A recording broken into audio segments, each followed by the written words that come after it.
Welcome back, Raider Nation, to the Raider D podcast on a beautiful Sunday morning with a new segment that we are going to be starting off with each and every Sunday so that you can wake up with Raiders content. Got a special guest with me today, the man over at Protect the Shield, Big Chris. What's going on, brother? How are you doing? I'm good, man. I'm blessed, Mike. How you doing today, man? Man, you know, I'm just loving that Raiders content that's coming out right now about all of our rookies, training camp. Guys are reporting today.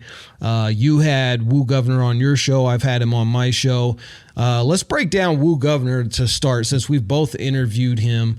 How are your thoughts on this young man and the impact that he could potentially have with the Raiders so far? Love the kid. Absolutely love the kid. He is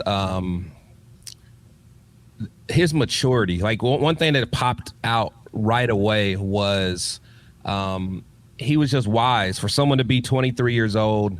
He has a dog mentality, but he's so humble. He's so grounded. You could tell, you know, he was raised by, you know, some good parents that really instilled certain qualities in him. He just has a strong foundation.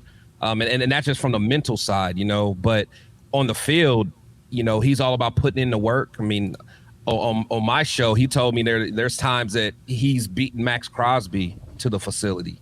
Like, when we're talking about a 23-year-old kid that wasn't drafted, you know, he already has found some veterans to kind of take under his wing, you know, the Marcus Epps and Nate Hobbs. So I just think the world of him, man. I'm rooting for this kid big time. He just has a good head on his shoulder and seems like he bleeds silver and black. He's the type of guy we need in that locker room. Yeah, I definitely got the same feeling from him. He is bought in 1,000% to the silver and black. You can see the excitement in him, the Raider spirit coming out of him. He wants to get out there. He wants to make an impact. Obviously, you know, it's an uphill battle. We have 90 guys on the team. We got to cut down to, 53, 52. Yeah. And so some guys are going to not make the team. Some guys are going to get cut down to the practice squad. Some guys are going to just be completely released. I think out of all of them so far as the undrafted free agents go, I think we have a couple of really good gems. I think all of them are really good, and that's why we brought them in. As to whether or not they're going to make the team, I think Woo Governor is one of those guys that has a really good chance to do it for a couple of reasons. One, he's a very good athlete. Yeah. There's no doubt about it. If you go back and you watch his college game tape, this dude flies around the field. He sticks to his man. He's, you know, very intelligent, and he has what it takes to get to that next level. But I think one of the things that makes him stand out is that drive and that hunger to be successful in the NFL and make this team, and not only make the team, but become an impactful player on the team. Yeah. And a lot of people say, you know, well, if it's an undrafted guy, most likely they're not going to make the team. That's true. In most cases, they're not going to make the team.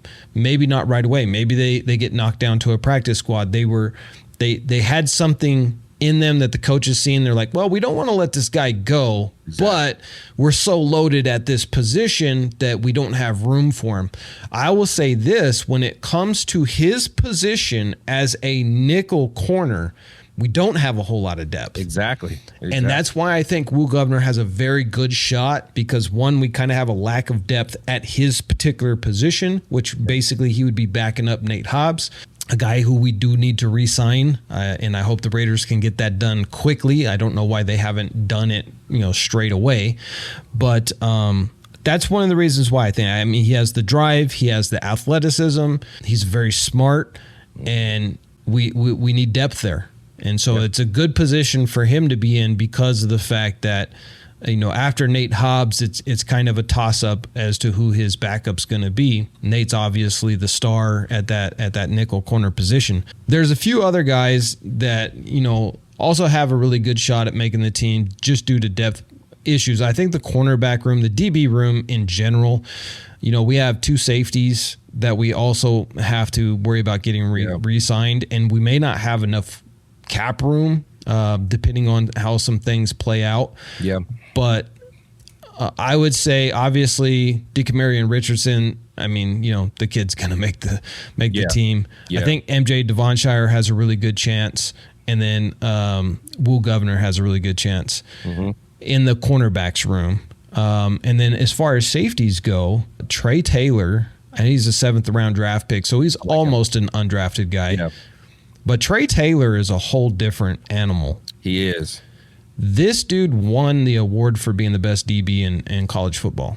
Yeah. The only reason why he was drafted in the 7th round is because he played for Air Force. I've said this many times now. Yeah. And I've had him on my show. I've talked to him. And then we talk in private, text back and forth. You know what I mean? And this dude won the mini camp defensive player of the day, which is he's the only rookie to have done that.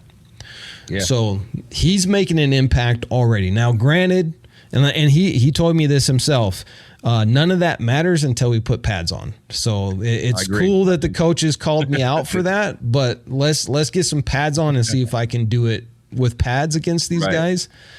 But I'm super excited about the rookies that we have right now. Who, out of all the rookies that we have, who are you most excited about? So, of course, the Brock Bowers, that's definitely intriguing to me. At first I'm just like the rest of Raider Nation. When we got him, it was kind of a head scratcher because it wasn't our biggest need.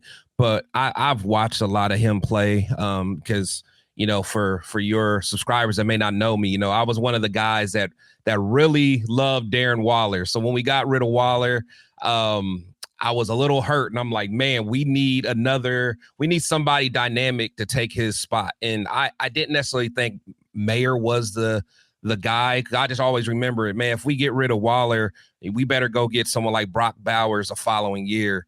And I used to watch film on him. So, when we actually had the chance to get him this year, I was ecstatic. So definitely him. But I would say I'm more excited about JPJ because he was a guy that I was pounded my fist on the table for, that I would have been okay with trading back in the first round, to get him, instead of being at 13, like trading to like 26, 27 or whatever, and getting JPJ in the first round. That's how much I liked him, before the draft even happened, because he has a dog mentality. He has a motor.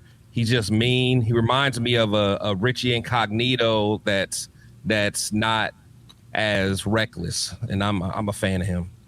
Yeah, and then you look at his personality. Yeah. This dude's perfect for the Raiders, man. Yeah. He's got that infectious personality, very funny, amped up, wants to just get out there and just maul defenders, you know what I mean? He loves to get downfield and just knock over dudes half his size. I know. Like he just wants to he's a big teddy bear, wonderful personality type of guy, right? I haven't gotten a chance to talk to him yet. He's one of the guys we're trying to get on the show right now. Yeah. Unfortunately, he had a teammate who died in a car crash, and that hit him pretty hard. So we had to kind of pull back from doing an interview with him, let him go through that grieving process because they were pretty close. At the end of the day, with all that bubbly personality that he has, the jokester, the fun, that dude is like mean out there on the field. When you watch his game tape, like, oh my gosh, I love it.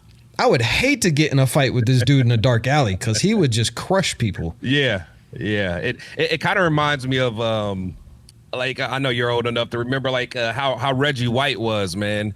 Like on defense, like Reggie White will absolutely maul you and manhandle you and then get up and say, God bless you, and help you up. But one between the whistle, he's a daggone maniac slamming you everywhere. And that's kind of what he reminds me of, man. Happy-go-lucky guy, but on that field,